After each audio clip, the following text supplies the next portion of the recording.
session. Um, I mean, it's not a documentary. I would like to correct that. It is a work of fiction, and it was directed and produced by me, and currently it is on Eros now. So I think without taking more time, I would just like to screen the film, and I would request everyone to share their insights and questions with me post the screening. um, I believe that's how, I mean, I have not been part of the sessions before, so my understanding is that uh, this is how it progresses. The first the screening happens, and then the questions follow. Yeah, yeah. Okay. Just screen it and we'll you just talk something on your documentary and we Okay. do the discussion there. There is a slight, I think, delay. There's some internet issue, so I hope that the viewing experience is not spoiled by that. I'll just share the screen.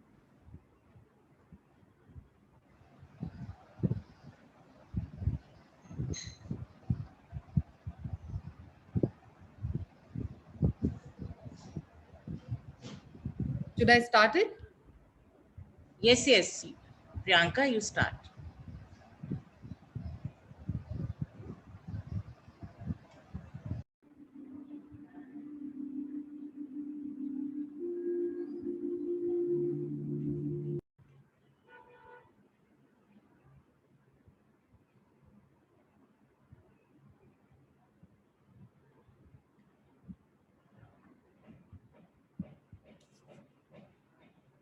Okay, so this was the short film, and I would like to, you know, I mean, invite any questions that there may be.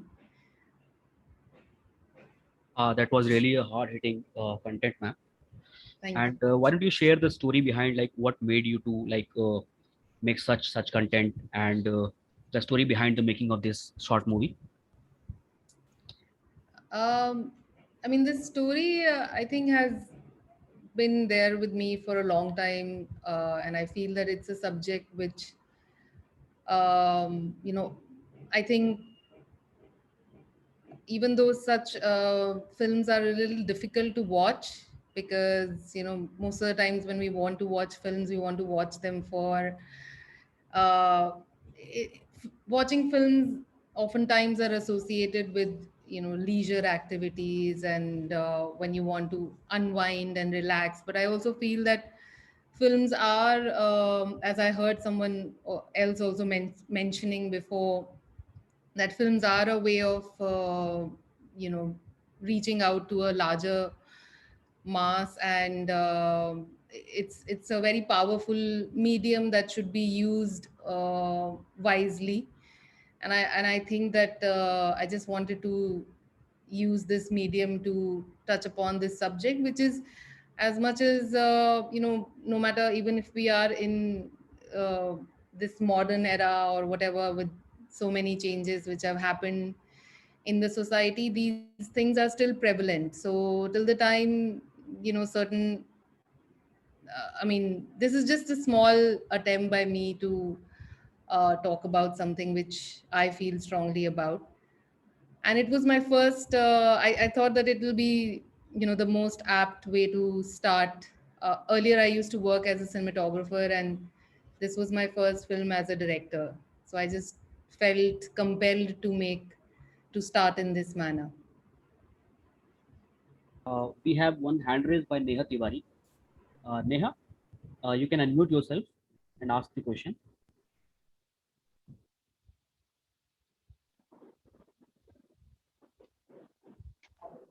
Yes, Neha, please.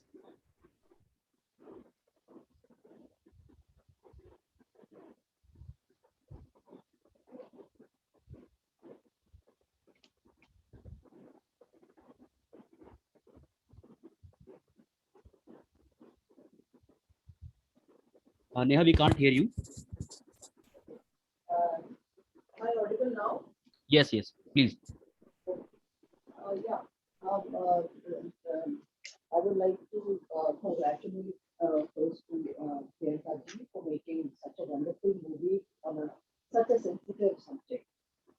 usually, as a woman, not many of us have gone through the same, but we don't dare to talk about it. You have shown that courage, and for that, you need to be congratulated first. Second, my observation is, which after watching this movie, I felt that how could parents, when they are discussing on this kind of issue, whether they should go or not, and already they know that someone has done some wrong to their 10-year-old daughter. Again, they have entered into a room and they are talking to each other and leaving behind the girl with another man, and that too in the dark. So I could not get this kind of response from the parents, because later on what happens is maybe you have given them uh, uh, or they have given the doubt benefit to Mr. Dave, that I can understand. But even if you have a doubt, how you can leave your 10 years daughter with another man again when the light is not there? So what was the reason why you have depicted? So that is what I want to know. Okay, the voice was not very clear, but what I could understand was, even if they had a doubt, how come they still went ahead and became part of uh, the the Jagran? Was that the No, question? no, no, ma'am, no. When they are inside, they are having conversation and the lady is folding clothes, right? Then Right, another man is there in the when she's saying that brother has gone. Some another man is sitting over there and teaching that girl. right. So my objection is to that situation, that when they have already experienced this kind of ditch or the breach of trust has happened, then how can the parents allow again that particular situation in the cinema? I mean, what happens is that when you are in a state of shock, the the reaction is not always sometimes immediate. I mean, your objection is correct, and that's why I have tried to show that the mother is sort of taken aback by the fact that the daughter is alone with the teacher, but at the same time the father also voices a reason that you can't be suspecting everyone.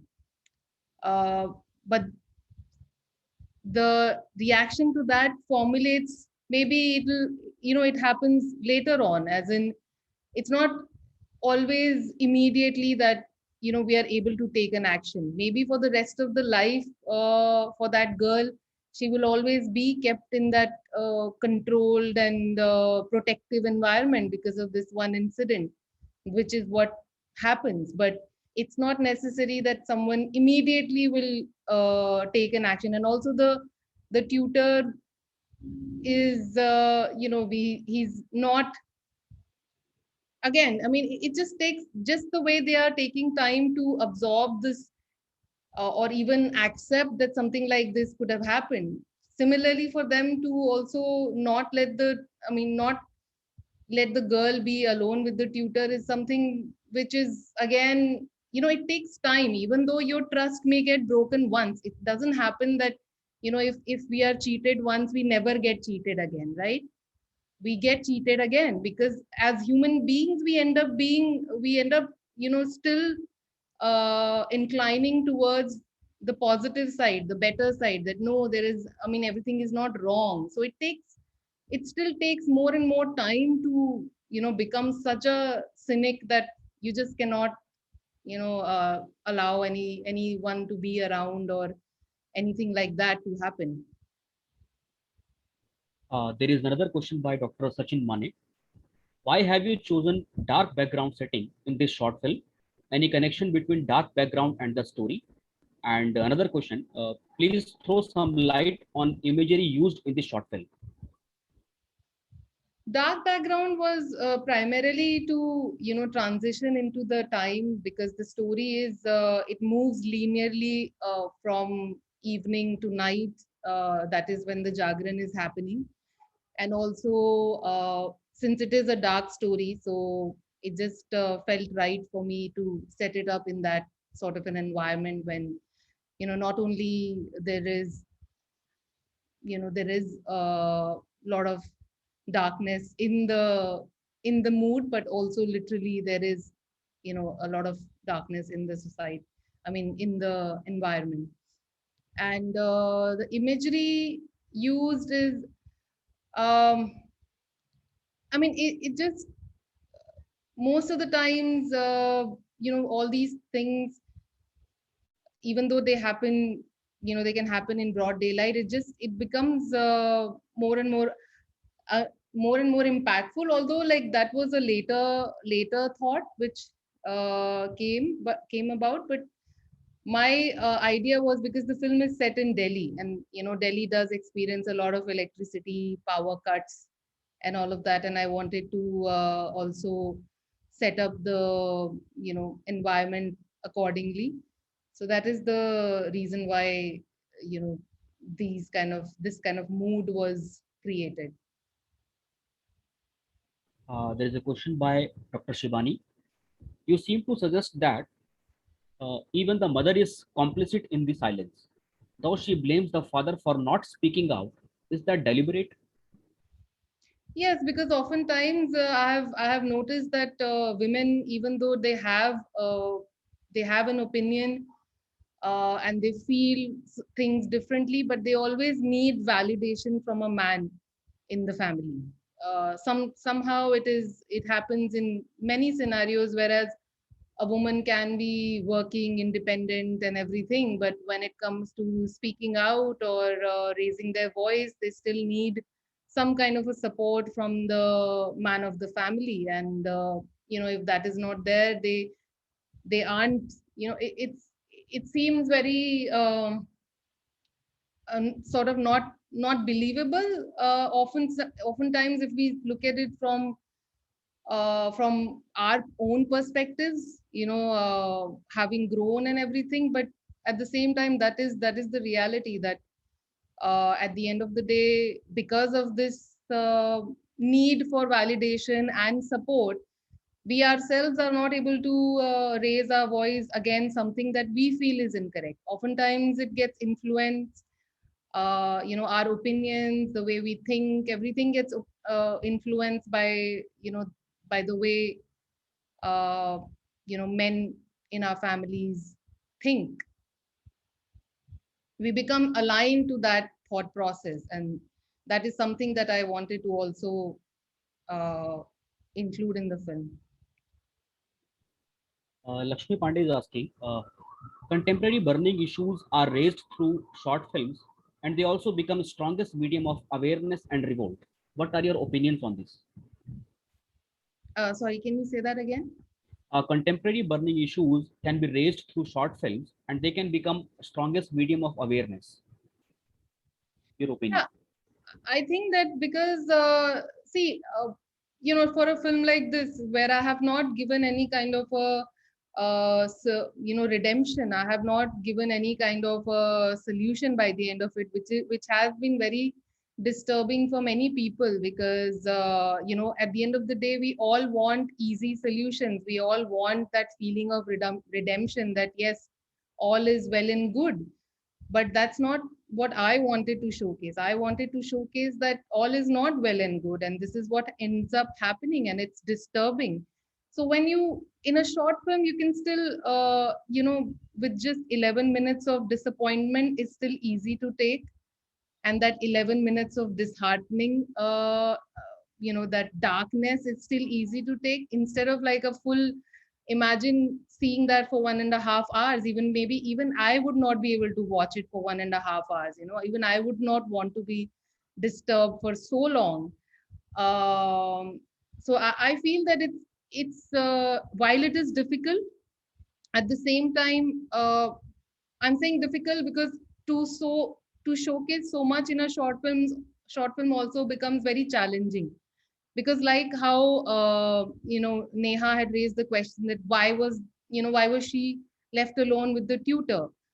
So in a short film, uh, you just have this much amount of time and you want to set up things in as precise and as concise and as effective of a manner as possible. You don't have the liberty to have different setups to get into the depth of the thing, so you have to just get into the crux of what you want to say, and you have to set it up in a way so that your point also gets across, and it doesn't end up being like a complete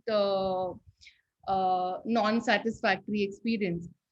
So it is difficult in terms of setting up the stage in a short film, but at the same time, I feel that if you want to say something which is slightly challenging to get finances for and to get audience for in a feature film environment where you need more money, you need more time and everything to make it. I think for that, short films are very effective, and also they are good testing ground to see if it is something that can also be taken ahead in a larger format. Like I was reading some questions and somebody had asked if I have any plans to expand on it. So yes, I mean, for me, this was a testing ground to see how it holds up. Uh, and now I do have a fair idea that this is something that I can expand, and I will there will be audience for for a film like that. So yeah, I mean, that's how I think short films come in useful. Yeah.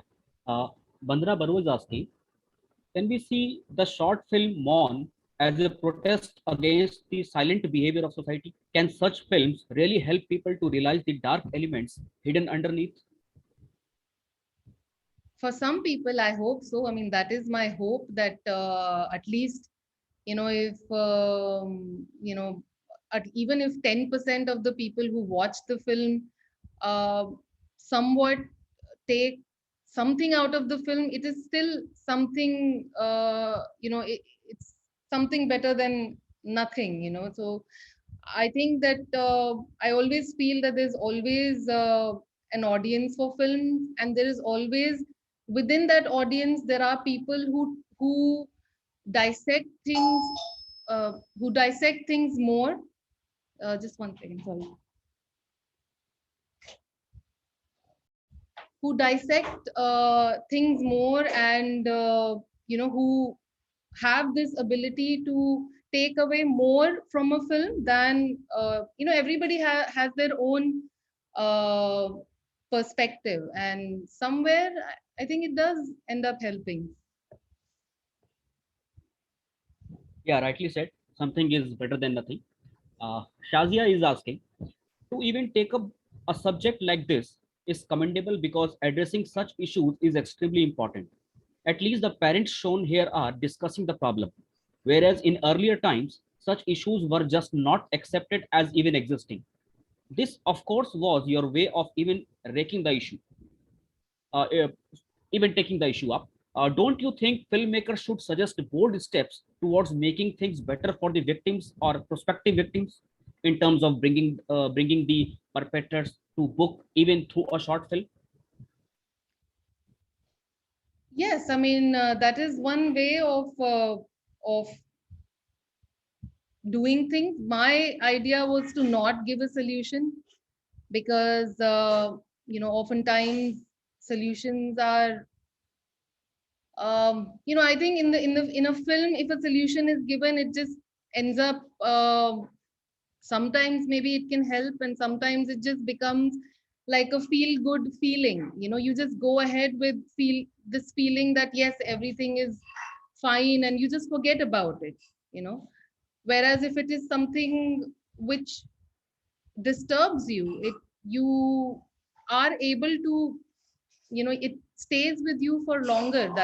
That's what I feel, that you feel oftentimes for the you know for that poor girl, that I hope something like that doesn't happen with any other person. And I hope that, my idea was that if tomorrow somebody goes through something similar, people should say that, when I saw that film, I had thought that something should have happened. Whereas it's very easy to demand it in a film, but do we demand that in normal life? We don't. We suddenly become practical.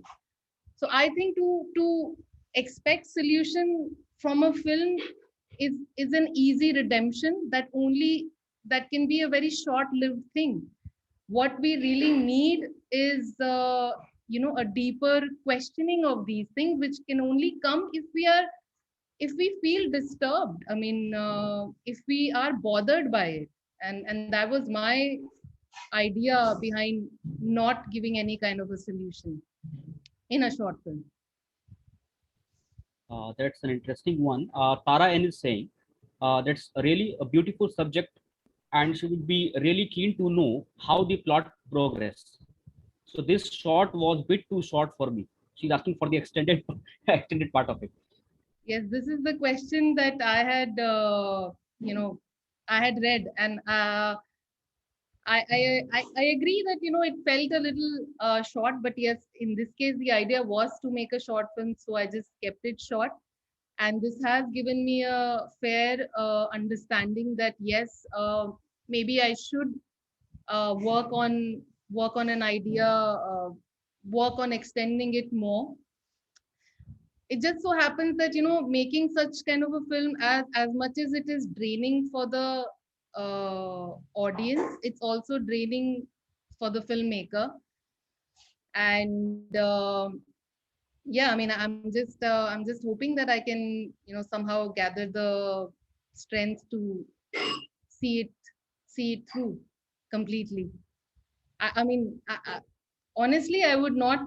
I would love to, extend it further and make a hard-hitting film. But somehow they, like I had said in the beginning, films are and seen as a medium to relax and everything. And oftentimes even we as filmmakers get into that trap of feeling that, oh, we don't want to. We want audience. We also have this. What do you say, insecurity that what if my film doesn't get any audience. I would have put my heart and soul into it, and what if nobody wants to see it.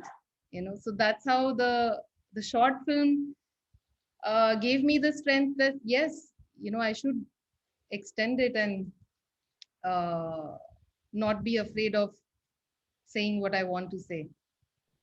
Uh, Mohini Savetkar is saying the movie succeeds in making the spectators ruminate and think about the grave situation of molestation, which is a taboo subject. Kudos and hats off. Now, there is a practical question Dr. Vinay Vikas is asking. What kind of problems you face while making such kind of films at your personal level? You have defined the cinema of India. I mean, on a personal level, see, uh, it becomes uh, exhausting emotionally because you also feel the disappointment. You also live through that disappointment, and you also are struggling through these questions that should I give a solution, should I not give a solution. If there is no solution on, I mean, you also end up, if you are earnest in your filmmaking, you also feel that uh, that disappointment in the end. And to live through that is not easy. I mean, every time you are improving that scene, let's say the scene that I had written with the girl and uh, the culprit who came and sat with her, and it's not an easy scene to write. It's disturbing, um, because you have to imagine, or you have to take from your own experiences. I mean, at the end of the day, often in films there is a part of filmmakers own experience. That's from where the authenticity comes in. and to be able to remember anything like that, any such trauma or any experience like that is not easy. So that's why these films are not always easy to make, and not even easy to direct, because you are actually uh, reliving those experiences quite a number of times, instead of just being done with it once. So that's the toll that it ends up taking on the filmmaker personally. Uh, Dr. Rashi is saying no solution has been shown in the movie, but the title itself has been accepted as a solution by the family. So, what's your take on this?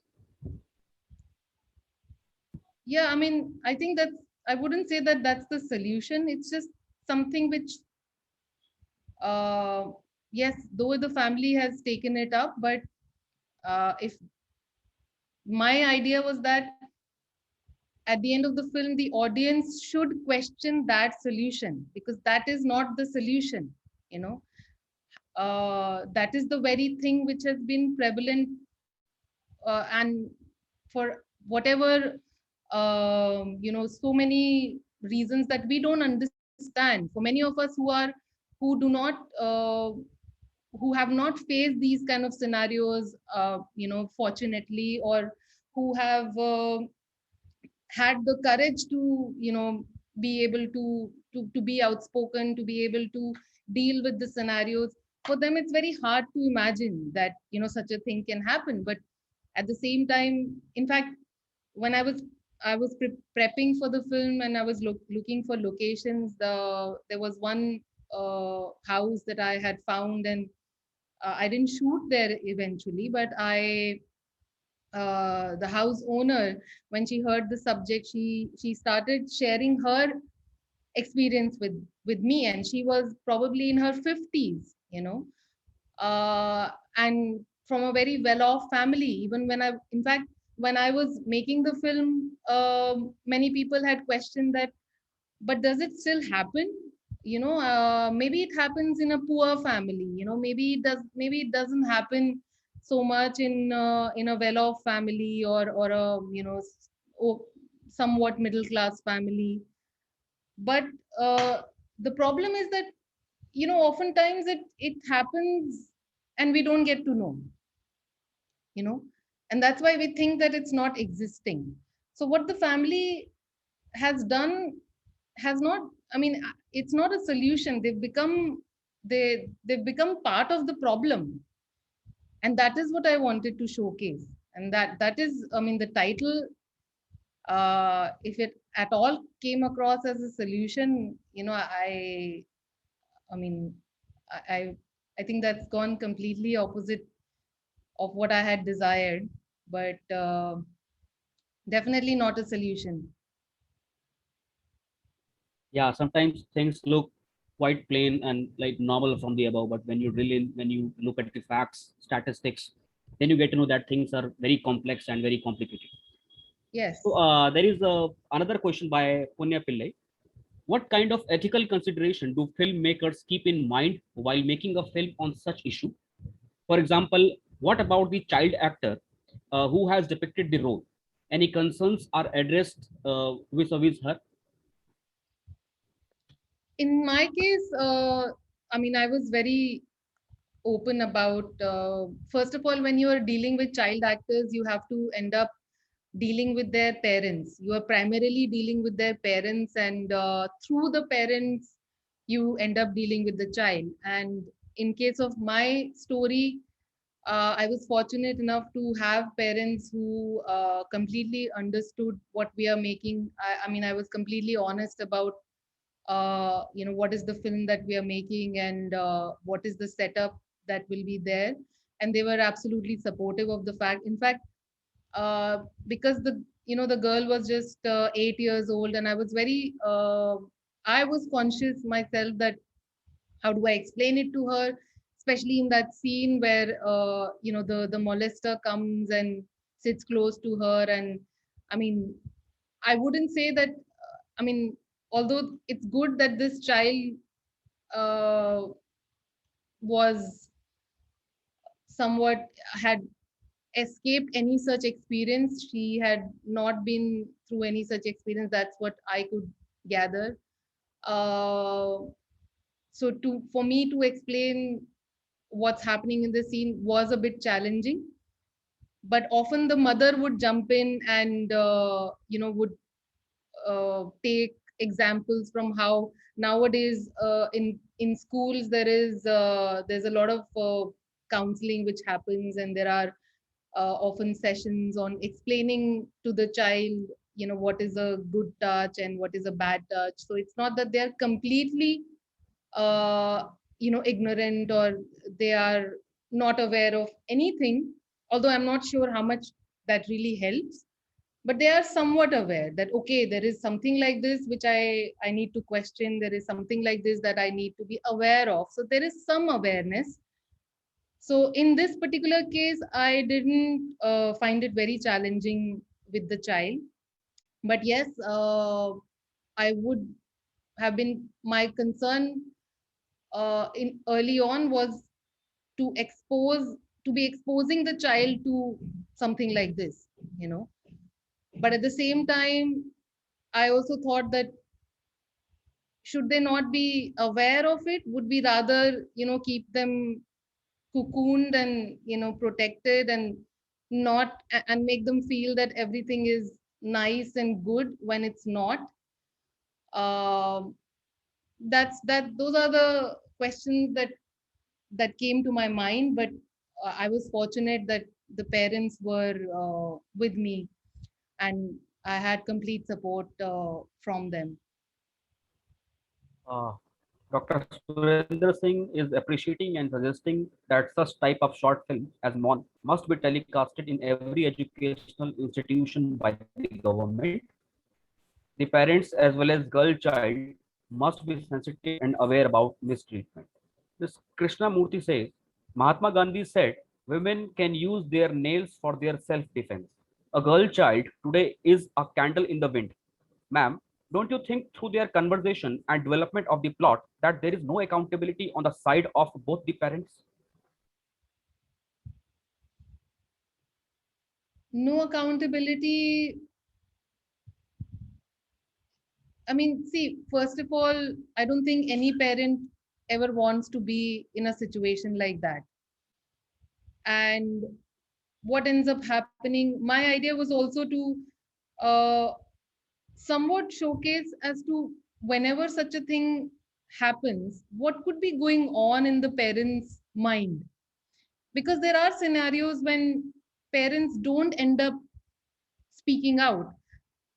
I mean, they need not be bad parents. They're not bad parents. No parent, is has any ill will, except for like certain maybe exceptional cases. But primarily, parents never want anything bad to happen to their children. And when something bad also like this happens, and parents, first of all, in that, the first reaction to anything, any unfortunate thing that happens to human beings is denial. Our first reaction is often denial. From where it comes, it can come from trying to protect ourselves from any trauma. So in this scenario, I mean, the parents, what I wanted to showcase is that they are thinking that they are doing something for the well-being of the girl. But one other thing which I don't know if anyone took notice of was that they never speak to the girl.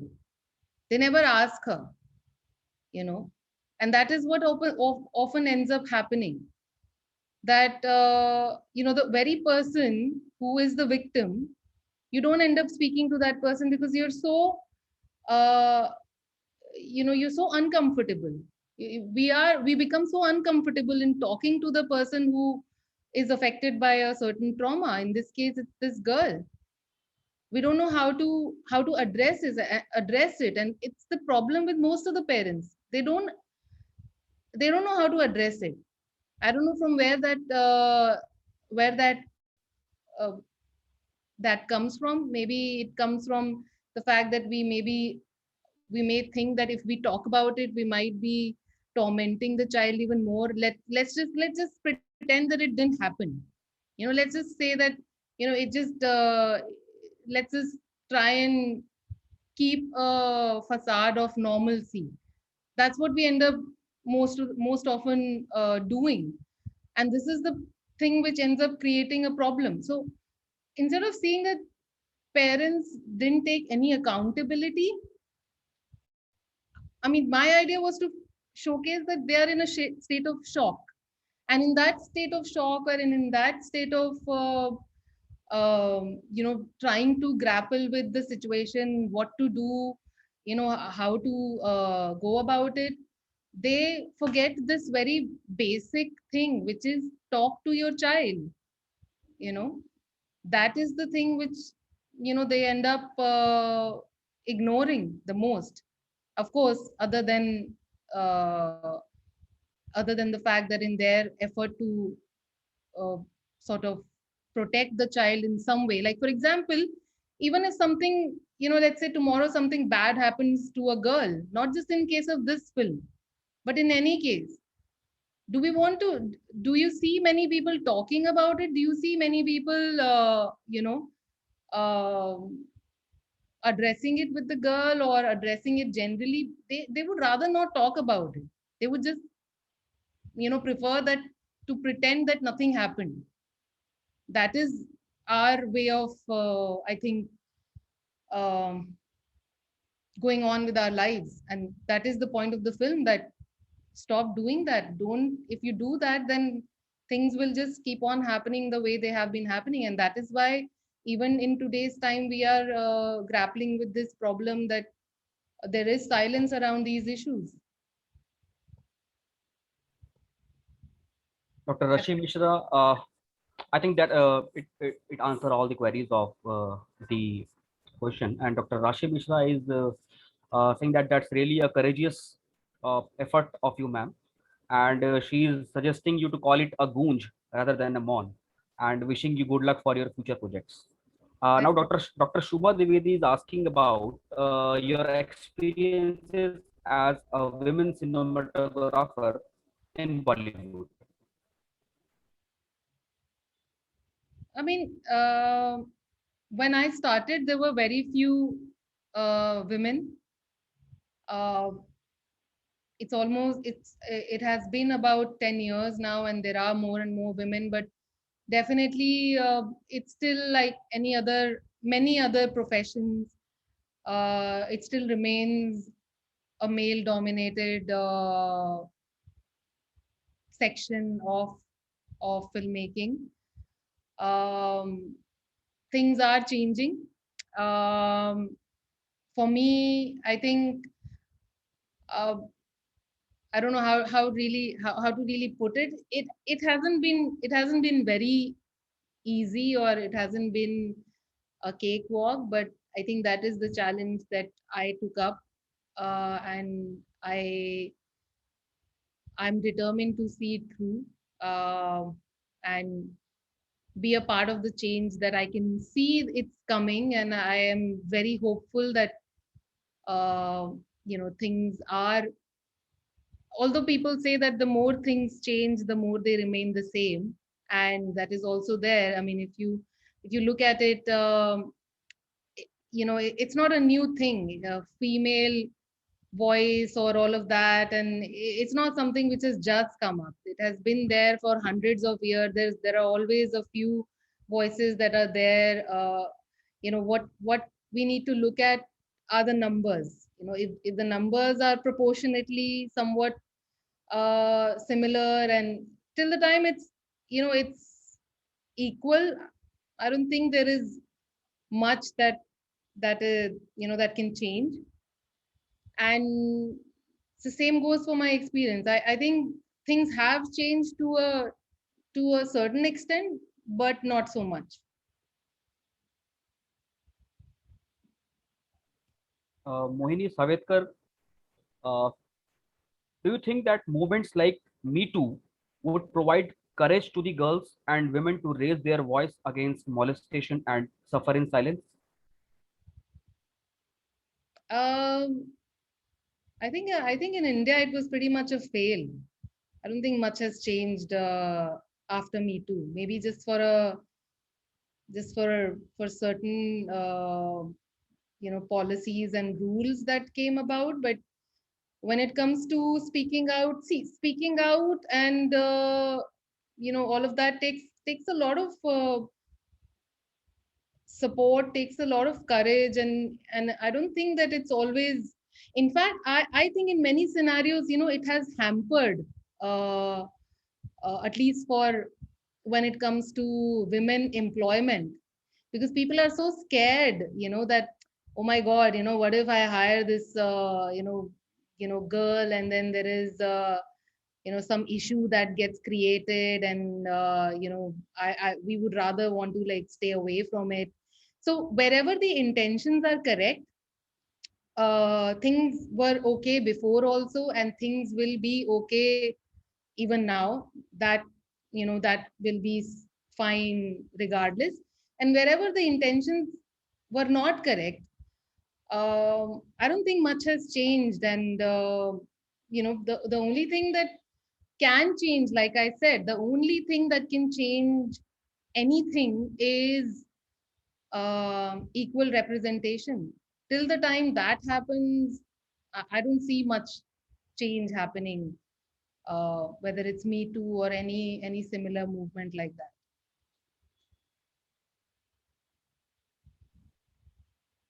Aisa Varshi is saying, I know somebody, they are affluent people, and their daughter has been through one such incident. In this case, the girl was so shocked that she remained under the treatment for very long and could not tell anything what happened to her. So sometimes parents' effort to talk to the child go futile. What would you say about it? Well, it depends at what stage the parents, you know, decided to talk to the girl, and what was the extent of her trauma, and what was the relationship with the parents in general. But I think as long as the parents were courageous and considerate enough to start a dialogue, uh, I mean, a dialogue should happen. The thing is that things should not be allowed to bottle up inside you. Because if you are if oftentimes if you think that you're strong enough to deal with something, can be true, but in most cases it's not. I don't know of a super strong person who has been able to deal with any problem of their life entirely by themselves. And if it does happen, I think it's very unfortunate.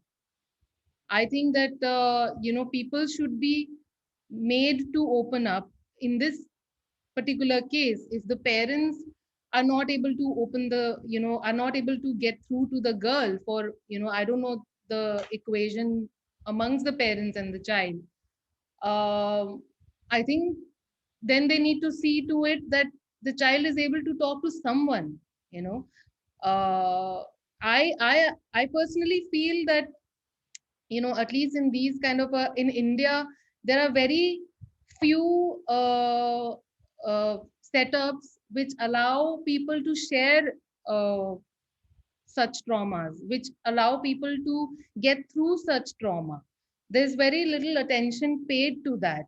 And I think there should be special attention given to, let's say, any child, a boy or a girl or anyone, to be able to speak about these traumatic experiences and get through them, rather than these things being made as a taboo.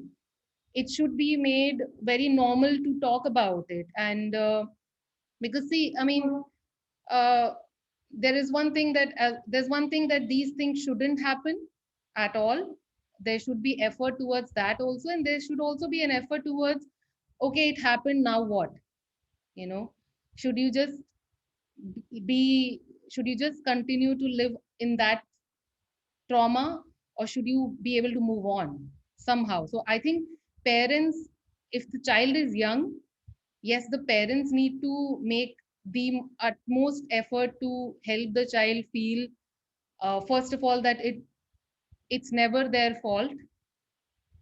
Especially when it comes to girls, even no matter how young they are, even if they haven't even reached their teenage or whatever, like often this weight of keeping the morality up, the weight of it falls on a girl child more often. you know First of all, that weight needs to be reduced, and then the weight on any child, a boy or a girl, that need to be reduced, that they need to know everything correct. No, they are a child, I mean, they are children.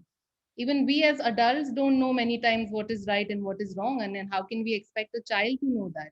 So I think, yeah, I mean, I think in that case, uh, maybe therapies are a good option to go for, and make sure that the nothing is bottled up inside the child. Uh, Neha Tiwari, she's asking about the reason why women are so reluctant to become a cinematographer in comparison to the other fields like editing, direction, etc. My observation in long years of teaching media and film production. I think, first of all, there was less awareness. In general, we are not, as a general public, we are not very aware of what is cinematography. We are, direction is still something that we know of, because mostly in the media or in many publications, it's the director. After the actors, it's the director that we often hear about. uh, then editing, in the past, I think, was somewhat of an option, because in the past, there was more discrimination in terms of, because the camera used to be heavy, and most of the assistants and everyone who come along, cinematography, a cinematographer often ends up leading a team of about minimum about 15 to 20 people, and all those 15 to 20 people end up being men.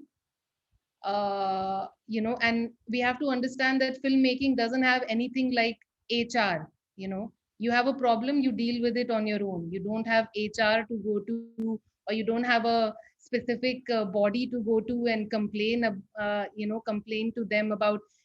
Imagine, like, in office spaces where there is an HR, there is like a proper setup, even there, any kind of harassment, and I'm not just saying sexual harassment, I'm saying any kind of harassment, which happens, any kind of bullying which happens, people don't end up coming forward and complain about it, because people want to progress, and people don't want to come across as not not a team player. Oftentimes, if you object to something, if you object to, let's say, a certain joke that you didn't like, or if you have a certain way of working, and you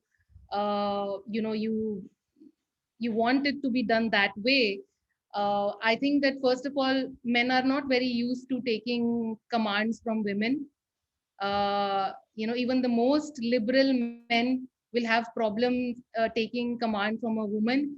I have often seen on a film set, even if a man, abuses the subordinates, they happily take it. They are happy to be abused, and even in the past, there have been incidents where cinematographers used to hit their assistants. They used to literally, hit them with a chappal or something, and the assistant would be okay with that. The But imagine a woman doing that. It's just not acceptable. I'm not saying that a woman should do that. It's just that it's not so far in our system to take uh, you know what do you say, we don't realize it. Oftentimes we don't realize it. Forget about men not being able to take directives from women. Even women often are not used to taking orders from another woman, because we are just used to taking orders from men. And I know there are a lot of men in the in the panel, but uh, this is what I have seen, and this is what it is. So uh, So yes, first of all, there hasn't been enough awareness about cinematography in general. I myself was not aware of cinematography. When I decided to be a filmmaker, I first joined film school with direction as my specialization, and then I over there I got introduced to cinematography, and I fell in love with it, and I thought that I have much more to learn in cinematography about filmmaking than I would ever have in direction to learn. So I joined cinematography, and that's how I got into cinematography. Now more and more people are now as I was saying that earlier, what was also used as a discriminating factor was that cameras used to be heavy, and many times when you're shooting you go outdoors, and imagine you are there are oftentimes even today on a film crew, you would have only, if there's a crew of let's say 50 people, you probably would have only 10, 10 is the highest number. You would probably end up having just 5 women, or 10 women at most, sometimes even in a crew of 100 people. And then imagine the kind of society that the like in the film, as you said, Neha, that how did the mother leave the girl with the tutor? Imagine how many parents are comfortable leaving their daughter on an outdoor shoot which is like full of men. And also filmmaking in general is not a very highly looked upon profession. We still have our biases against filmmakers, that filmmakers are the debauched set of people, they are the immoral kind of people and whatnot. And so in general people are not open to send their children for filmmaking. On top of that, girls even less. On top of that, on a for a career which is not so well known, so not so well known, which is cinematography. And on top of that, it is physically strenuous. There is no denying that cinematography, it is a physically demanding job in filmmaking. Editing, so much so that you can still do it from your house. You can do it from your home, and parents are also, or let's say, if you get married, your spouse is also comfortable that okay, you are in the amongst the four walls in that protected environment, you are safe. So all these factors go into that. So I think cinematography, that is the reason why I was, when I got to know of cinematographers who were there 20 years ago, I was very impressed. I used to think that wow, I mean, my parents still can't accept this lifestyle of mine of being outdoors, going at 4 in the morning, returning at 12 in the night. So I can't imagine 20 years ago how parents allowed that. So I think, like I said, like it's all about. I think yeah, I've given a very elaborate answer, but I don't know if it has still answered the question. Basically, a lot of challenges. Yeah.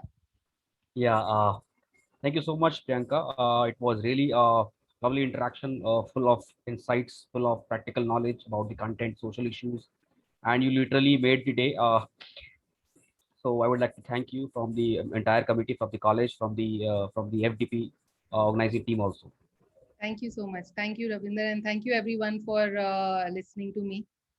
I appreciate it. Yeah, it gives me immense pleasure to give the vote of thanks here.